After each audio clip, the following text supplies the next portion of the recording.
Goeiedag liewe kyker, baie welkom by hierdie week se Bybelstudie geleentheid. Ons is besig met Kolossense en ons gaan vandag kyk na Kolossense 3, daarvan vers 18 af tot en met 4 vers 1, waar ons gaan kyk en dit gaan vandag oor verhoudinge. Nou weet ons verhoudinge is baie belangrik, ons aanbid 'n God wat hou van verhoudinge, God is 'n God van verhoudinge wat altyd in verhouding met jou staan, wat sy eie seun gegee het terwille van die verhouding en die versoening van hierdie verhouding. So, en daarom vra hy dat die verhouding wat daar is tussen ons en ander, dis eintlik baie belangrik is en ons moet regtig kyk daarna. Ons gaan, voordat ons verder gaan, kom ons word net vir 'n paar oomblikke stil en sluit die oë en dan bid ons saam. Vader, baie dankie vir hierdie geleentheid wat ons het om weer uit u woord uit te lees en die woord te bestudeer. En help ons ook vandag, en as ons kyk na verhoudinge, dat ons ook vandag hier uit die woord uit iets sal leer oor verhoudinge, ten einde 'n verskil te maak in 'n wêreld daar buite. Baie dankie vir alles wat u vir ons doen. Dankie dat verhoudinge vir u baie belangrik is. In Jesus naam bid ons dit. Amen. Nou goed, die teks gaan oudergewoonte op jou skerm verskyn, en ons lees Kolossense 3 van vers 18 af. Nou, voordat ons na die teks lees, wil ek dalk net so een en ander sê. Ek dink ons dink dikwels dat ons geloof, die geloof moet prakties uitgeleef word. Ons praat daaroor en ons dink dikwels, dit word die meeste gewys daar in die kerk tydens aanbidding of wanneer ander mense kyk, maar eintlik kom sê Paulus vir ons hier in Kolossense, weet jy wat, my en jou geloof moet in praktyk beoefen word, daar waar die tekkie die teer slaan, maar hy sê hier, dit moet by die huis gebeur, dit moet in jou huwelik gebeur, dit moet by die werk gebeur, in hoe jy mense hanteer en behandel, dis waar mense gaan agterkom, hoe lyk jou geloof, nie daar in die openbaar, waar almal jou kan sien, of by die kerk op 'n Sondag nie, so daar in jou huis. En as ons kyk nou na hierdie gedeelte vandag, dan praat hy met ons, en hy praat reguit met ons, en miskien is dit maar 'n spieël wat elkeen van ons vir 'n slag so 'n bietjie in moet kyk, om te sê, maar hoe lyk my verhoudinge? Hoe gesond is my verhouding met my maat, met my kinders, en ten opsigte van werkgewer en werknemer, hoe lyk daardie goeders? En hy begin, vers 18, en hy begin en hy praat met die vrouens, en hy sê, jy weet, wees aan julle mans onderdanig, soos dit pas by mense, wat in die Here glo. So, vrouens hou nie baie van hierdie gedeelte nie, so, jy weet, wat se onderdanigheid is dit nou in hierdie tyd, maar ek dink mens moet dan so 'n bietjie breër kyk na die konteks hiervan, want hy praat ook met die man, so hy praat hier oor die verhouding tussen man en vrou, hy praat hier oor die verhouding in die huwelik. So, hoe lyk hierdie verhouding in die huwelik? Hoe gesond is hierdie verhouding in die huwelik? Want hy sê ook, goed, vrouens, julle moet op 'n bepaalde manier optree teenoor julle mans, maar mans, jy moet ook op 'n bepaalde manier optree teenoor jou vrou. Hy sê, mans, julle moet julle vrouens lief hê. Moenie die lewe vir hulle bitter maak nie, né? So, mans moet 'n atmosfeer skep waarin die verhouding kan gedei, waarin die verhouding regtig groei. So, dit is wat hy van jou verwag, van die mans, en jy moet so 'n atmosfeer skep en so 'n verhouding kweek, dat dit vir jou vrou lekker is om saam met jou te wees. En vrouens, wat hulle hier sê, dan gaan dit vir jou makliker wees om in te skakel by jou man, om die nodige respek ook aan jou man te kan vertoon. So, want hier gaan dit oor respek, en dit gaan oor ondersteuning. Mans, julle moet lief wees vir julle vrouens, julle moet nie hard op hulle wees nie, dit gaan nie oor diself nie. En ek dink dis 'n beginsel wat Paulus al lankal daar gestel het, wanneer hy praat oor die verhouding tussen man en vrou, wat hy sê, weet jy wat, dit gaan oor mekaar, dat ons mekaar moet respekteer, dat ons mekaar mooi moet hanteer, en as ons praat van die woordjie mekaar, dan word die eie ek daar uitgelaat. So ek gee my beste en my maat gee haar of sy beste en saam maak dit dan 'n baie beter en 'n wonderlike verhouding. Nou, as jy regtig verder oor die verhouding tussen mans en vrouens wil gaan lees, dan kan jy gaan kyk na 'n gedeelte soos Efesiërs 5, daarvan vers 21 af, wanneer hy praat met die vrouens en hy praat met die man, wanneer hy ook vir die man sê, hoe moet hy sê byvoorbeeld vir die man daar, jy weet, dat hulle moet hulle vrouens so lief hê, soos Christus die kerk lief gehad het, né? So is 'n baie groot verantwoordelikheid wat hy teenoor die man plaas. So dis waarvan ek gepraat het, daai atmosfeer wat jy skep, om te sê, binne hierdie atmosfeer, ek het my vrou so lief, dat dit vir haar lekker is om saam met my te wees, en dat dit 'n verskil in haar lewe maak, dat dit vir haar 'n omgewing skep waar sy regtig waar kan ontwikkel in die mens wat die Here wou gehad het, sy moet wees. En mans moet daai verantwoordelikheid nakom. En terselfdertyd die vrou moet ook 'n atmosfeer skep waarin die man veilig voel, waarin die man voel, maar ek is ook geliefd en ek is ook spesiaal. Maar dis nie waar dit stop nie. So hy praat hier oor die huwelik.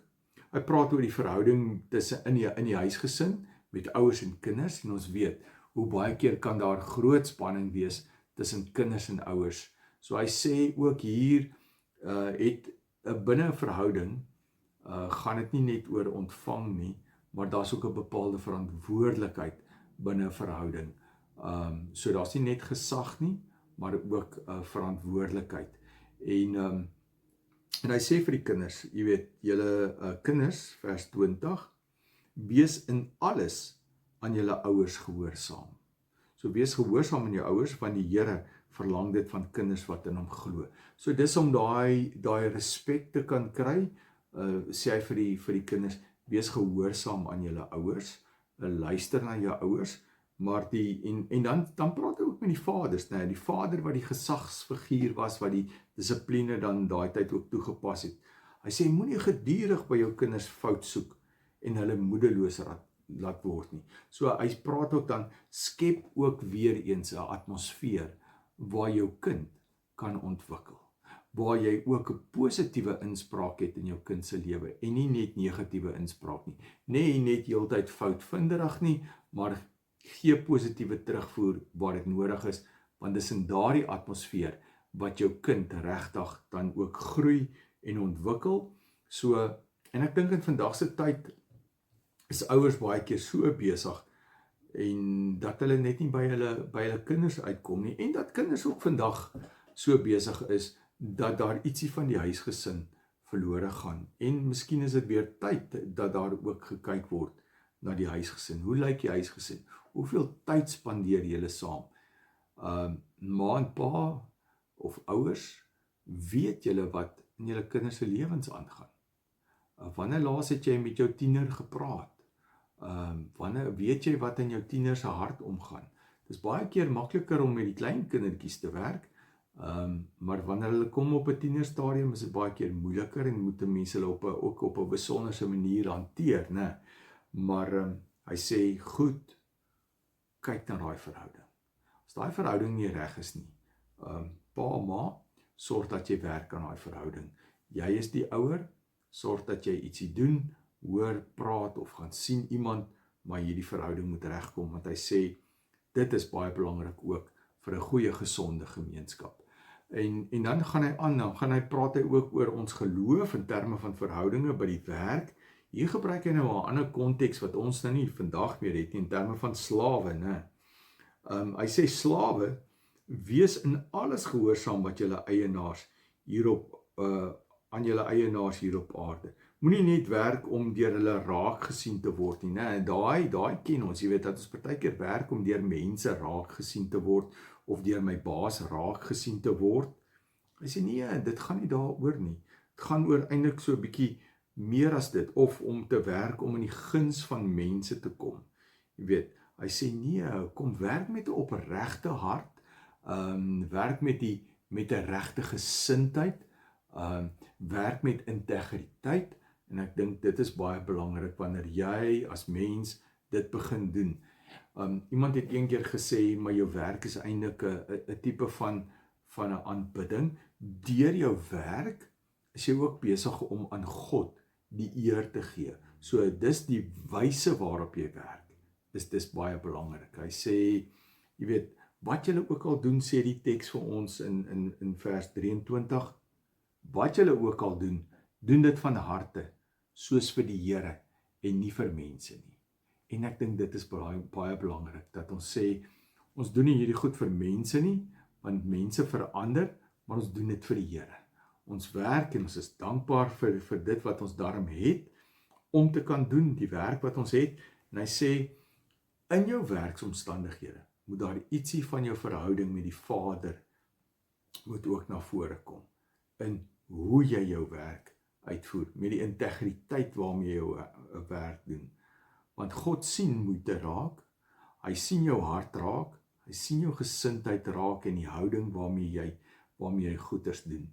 En hy sê, ja, as jy werk jy vir die Here. Want daar's ook 'n stuk getuienis aksie. Goed. En dan gaan ons aan en hy praat verder en hy sê vers 24, omdat julle weet dat julle van die Here as beloning sal kry wat hy beloof het. Jy weet, daarom doen dit vir die Here, nie vir mense nie. 25, wie onreg doen, sal gestraf word oor die onreg wat hy gedoen het. Die Here trek niemand voor nie. Eienaars, behandel julle slawe reg en billik, in die wete dat julle ook onder iemand staan, onder die Here in die hemel. So hy praat hier ook met die werkgewer. So as jy 'n werkgewer is, sê hy vir jou, weet jy wat, kyk ook na jou werknemers. Hanteer hulle op 'n bepaalde manier, sorg dat daar 'n goeie verhouding is. Moenie meer van hulle verwag as wat nodig is nie, as wat billik is nie. Want baie keer sien ons ook dat werkgewers die onmoontlike eis van hulle mense en die lewe vir daardie werknemer onmoontlik maak. En hy sê, jy as werknemer, as werkgewer, leef met 'n bepaalde gesindheid, dat mense ook ietsie van Christus in jou begin raak sien. En hoe jy met jou mense praat, hoe jy hulle hanteer, hoe jy probleme oplos, al daardie goed is 'n stuk getuienis ook vir die mense wat onder jou werk. So daarom, as ons weer gaan kyk hier, vra hy eintlik net, dink bietjie oor jouself. Hoe praat ek met my huweliksmaat? Hoe hanteer ek my kinders? Hoe werk ek as niemand vir my kyk nie? En miskien moet jy een van hierdie areas kies en sê, weet jy wat, ek gaan bietjie hieraan werk. Hieraan kort aandag of daaraan kort aandag, maar dit gaan oor verhoudinge. Omdat ek in verhouding is met die Vader, daarom leef ek hierdie verhouding in my huwelik, of in my gesin, of in my werksomstandighede, leef ek anderste as wat 'n wêreldeling sal leef. En daarom vra vir die Here om jou te help met jou verhouding ook, op hierdie verskeie terreine. Baie sterkte vir jou, baie seën. Dalk is hier meer stof tot nadenke in hierdie gedeelte wat 'n mens sommer so vinnig oorlees, en gaan lees gerus Efesiërs 5, wat ons gesê daarvan vers 21 af, gaan kyk bietjie wat sê Paulus daar oor die huwelik, oor verhoudinge, en baie seën, baie sterkte vir jou. Kom ons sluit die oë en dan bid ons saam. Vader, baie dankie vir verhoudinge, baie dankie dat ons in 'n verhouding met U kan staan, en dat daardie verhouding met U ons ook beïnvloed, en help ons om op die regte wyse te leef in ons verhouding met ons lewensmaats, in ons verhouding met ons kinders, in ons verhouding ook met ons kollegas by die werk. Baie dankie Vader, dat ons U kan vertrou daarmee. Ons kom bid dit in die naam van Jesus Christus. Amen. Kyk gerus na die Bybelstudie hierna, en as die Here ons wil, dan sal ons volgende week verder kyk daarvan, Kolossense 4 van vers 2 af. Seën vir jou week en baie sterkte.